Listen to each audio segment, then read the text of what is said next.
Hi friends, నమస్తే. మీకు ఎవరైతే సిబిల్ స్కోర్ 650 నుంచి 750 దాకా పెంచుకోవాలనుకుంటున్నారో వాళ్ళకైతే ఈ వీడియో చాలా కరెక్ట్గా సరిపోతుందండి. ఎందుకంటే చాలా వరకైతే సిబిల్ స్కోర్ తక్కువగా ఉండి లోన్ పొందడానికి ఎవరైతే ఇబ్బంది పడుతూ ఉంటారో వారందరికీ కూడా ఒక వీడియో అయితే చాలా యూజ్ఫుల్గా ఉంటుంది. ఎలా మనం సిబిల్ స్కోర్ పెంచుకోవాలి, సో ఎలాంటి మిస్టేక్స్ వల్ల మనకి సిబిల్ స్కోర్ డ్రాప్ అవుతుంది అని అయితే మీకు ఈ యొక్క వీడియోలో క్లియర్గా ఎక్స్ప్లెయిన్ చేస్తాను. వీడియో ఎండ్ వరకు అయితే చూడండి, చాలా యూస్ఫుల్గా ఉంటుంది. ఎటువంటి రోజులు స్కిప్ చేయొద్దు. నేను చెప్పబోయే 5 టిప్స్ కూడా మీ యొక్క సిబిల్ స్కోరు ఖచ్చితంగా 750 వరకు అయితే వెళ్ళడానికి అయితే అవకాశం ఉంటుంది. ఓకే ఫ్రెండ్స్, వీడియోలోకి వెళ్ళిపోదాం. ఫ్రెండ్స్, ఇప్పుడు ఒక 5 టిప్స్ సిబిల్ స్కోర్ పెరగడానికి 5 టిప్స్ అయితే చెప్తాను. ప్రతి టిప్ కూడా చాలా చాలా ఇంపార్టెంట్. చూడండి. అదే ఫ్రెండ్స్, ఫస్ట్ టిప్ వచ్చేసి ఈఎంఐ లేట్. సాధారణంగా ఈఎంఐ మనం లేట్ చేసినప్పుడు ఖచ్చితంగా 50 నుంచి 80 పాయింట్స్ అయితే సిబిల్ స్కోర్ తగ్గడానికి అయితే అవకాశం ఉంటుంది. కానీ ఎటువంటి పరిస్థితుల్లో ఈఎంఐ అనేది లేట్ చేయొద్దు. ఖచ్చితంగా టైంకి అయితే ఈఎంఐ పే చేయాలి. అదేవిధంగా credit card limit, second point. Credit card limit మీకు ఏదైతే ఉంటుందో, అంటే మీకు ఎంత క్రెడిట్ కార్డ్ లిమిట్ ఇచ్చి ఉంటారో ఎంత మ్యాక్సిమం అందరూ కూడా మొత్తం క్రెడిట్ కార్డ్ అయితే వాడేస్తూ ఉంటారు. సో అలా కాకుండా మీకు ఇచ్చిన లిమిట్లో ఖచ్చితంగా ఒక 30 to 40% మాత్రమే వాడినట్లయితే మీ క్రెడిట్ స్కోర్ అయితే పెరగడానికి అయితే అవకాశం ఉంటుంది. అది సెకండ్ పాయింట్.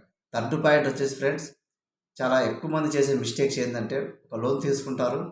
సో తర్వాత ఆ లోన్ అది పే చేయడానికి ఇంకో లోన్ తీసుకోవడం, అలా మల్టిపుల్గా ఎక్కువ లోన్స్ తీసుకోవడం వల్ల ఏమవుతుందంటే క్రెడిట్ స్కోర్ అనేది పెరగకపోగా తగ్గడానికి అయితే అవకాశం ఉంటుంది.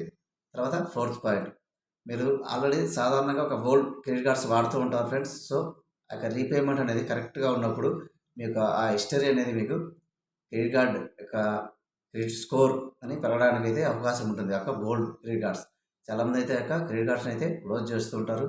సో అలా క్లోజ్ చేయడం వల్ల మీకు ఓల్డ్ గుడ్ క్రెడిట్ హిస్టరీ ఉన్న ఆ యొక్క క్రెడిట్ స్కోర్ అయితే పడిపోతుంది. సో మీకు ఓల్డ్ క్రెడిట్ కార్డ్ అనేది అలాగే ఉన్నట్లయితే మీకు క్రెడిట్ స్కోర్ పెరగడానికి అయితే ప్లస్ అవుతుంది ఓల్డ్ క్రెడిట్ కార్డ్. చాలా చాలా ఇంపార్టెంట్ ఫ్రెండ్స్ ఇది. అదేవిధంగా ఫిఫ్త్ పాయింట్, రెగ్యులర్గా క్రెడిట్ స్కోర్ అనేది చెక్ చేస్తూ ఉండండి.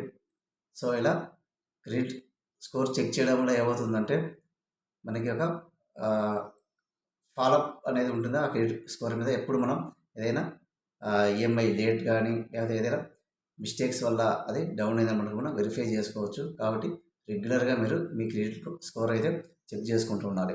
ఇది ఫ్రెండ్స్ ఈ యొక్క 5 పాయింట్స్ మన క్రెడిట్ స్కోర్ అయితే పెంచడానికి అయితే చాలా చాలా ఉపయోగపడతాయి.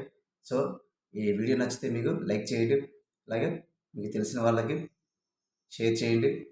ఇదే విధంగా ప్రతి వీడియో కూడా మీకు నోటిఫికేషన్ రూపంలో రావాలంటే మన ఛానల్ని సబ్స్క్రైబ్ చేసుకోండి. Thank you friends, thank you for watching.